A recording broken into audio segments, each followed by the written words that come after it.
6 సంవత్సరాలే జీవించాడు. ఎన్ని సంవత్సరాలు? విశ్వాసంతో 6 సంవత్సరాలే ఉన్నాడు. 30వ సంవత్సరంలో కలిమా చదివాడు. 36వ సంవత్సరంలో చనిపోయాడు.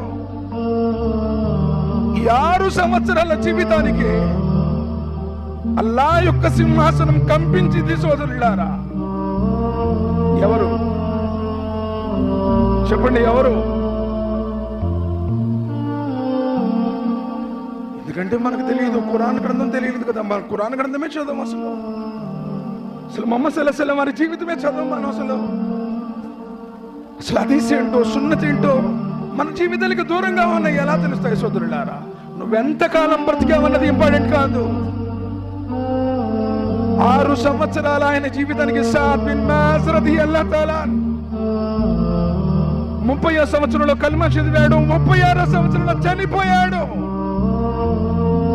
ప్రవక్త ముహమ్మద్ సల్లల్లాహు అలైహి వసల్లం వారు అన్నాడు, నేడు సాద్ బిన్ ముఆజ్ యొక్క మరణంతో అల్లా సింహాసనం కూడా కదిలిపోయింది. అంతటి తక్కువ, అంతటి సదాచరణ. నువ్వు 100 సంవత్సరాలు బతికే సుఖం.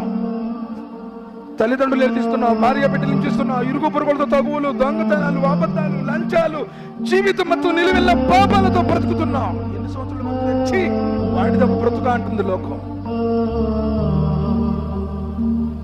సాద్ బిన్ ముఆజ్ రదియల్లాహు తఆలా నబీ సల్లల్లాహు అలైహి వసల్లం వారు ఔస్ ఖజ్రజ్ కు సంబంధించినటువంటి తీర్పు గురించి సాద్ని పిలవండి, అతడే తీర్పు చెప్పాలి అన్నారు. సాద్ రదియల్లాహు తఆలా అంటున్నారు, ప్రవక్త ముహమ్మద్ సల్లల్లాహు అలైహి వసల్లం వారు ఉండగా ఆయన సమక్షంలో నేను తీర్పు చెప్పటమా? ఇది ప్రవక్త గారు చెప్పారా? అవును సార్, ఇది ప్రవక్త గారు చెప్పారు, నువ్వే తీర్పు చెప్పాలంట అని. సాద్ బిన్ ముఆజ్ రదియల్లాహు తఆలా తన జాతికి సంబంధించినటువంటి తీర్పును ఇచ్చారు. తన మన పక్షపాతాన్ని చూపించలేదు. వారికి సంబంధించినటువంటి తీర్పును సంహారమే అని చెప్పారు. నబీ సల్లల్లాహు అలైహి వసల్లం ఏమన్నారో తెలుసా? సాద్, ఈనాడు నువ్వు ఇచ్చినటువంటి తీర్పు అర్ష్ మీద ఉన్నటువంటి అల్లా ఇచ్చిన తీర్పే నువ్వు ఇచ్చావు. సుబ్హానల్లాహ్. సాద్ బిన్ ముఆజ్ రదియల్లాహు తఆలా జనాజా నమాజులు నబీ సల్లల్లాహు అలైహి వసల్లం వారు చెప్పారు, 70,000 మంది దైవదూతలు ఆయన జనాజా నమాజ్ చదివించారు. సాద్ బిన్ ముఆజ్ రదియల్లాహు తఆలా జనాజాలో 70,000 మంది దైవదూతలు. సాక్షాత్తు నబీ సల్లల్లాహు అలైహి వసల్లం వారు ఆయన జనాజా నమాజును చదివించారు.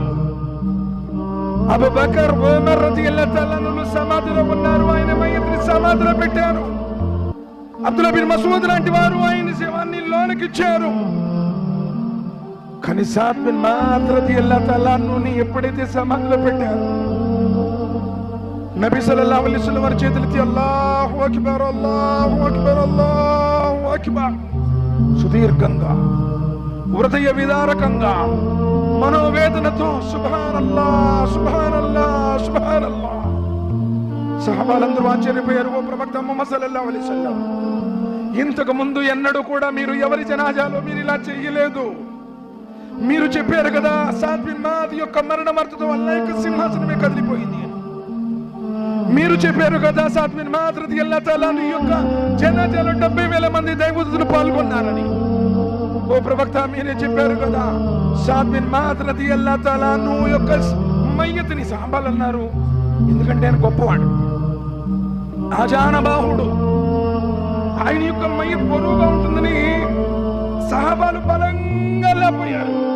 కానీ ప్రవక్త, ఆయన యొక్క మయ్యత్ తేలిక మా భుజాల మీదకి వచ్చింది. కారణం ఏంటంటే మీతో పాటు ఆయన యొక్క మయ్యత్ని దైవదూతలు మోస్తున్నారు. ఓ ప్రవక్త, మీరే చెప్పారు కదా, మీరే నమాజ్ చదివించారు కదా.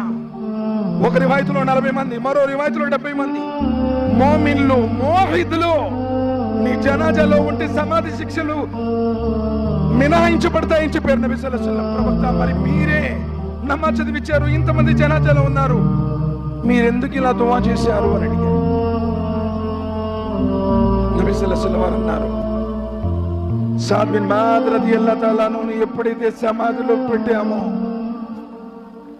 ఖననమైపోయిందో, సాద్ బిన్ ముఆజ్ రదియల్లాహు తఆలాను వారిని ఆ సమాధి ఎలా ఒత్తేసిందంటే ఈ పక్కటి మొక్కలు పట్టు ఇరిగిపోయి ఈ విధంగా 2 గోడలు కలిసేసి తల వెంట్రుక ఎంత సన్నంగా ఉంటుందో అలా ఒత్తేసింది.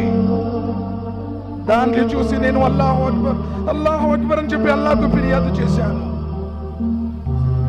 నా మరణం ఆలకించినటువంటి అల్లాహ్ సుబ్హానహు వ తఆలా ఆయన సమాధిని విశాలపరిచాడు. అప్పుడు నేను సుబ్హానల్లాహ్ అన్నాను. మరి అలాంటి తక్వాపరులైనటువంటి సదాచార సంపన్నులైనటువంటి సహాబాలకే అలాంటి పరిస్థితి ఎదురైతే నీ జీవితంలో నమాజు లేదు, నీ జీవితంలో హలాల్ లేదు, నీకు సినిమాల పిచ్చి, రాజకీయాల పిచ్చి, డబ్బు పిచ్చి, పాపాల పిచ్చి, ఇరుగు పొరుగుళ్ళ ముచ్చట్ల పిచ్చి, ఎవరెవరి గురించో ఏదో చాడీలు చెప్పే పిచ్చి, అనేక రకాలైనటువంటి పుకార్లు వ్యాపింపజేసే పిచ్చి, సమాధి బాధల నుండి నువ్వు రక్షించబడతావా?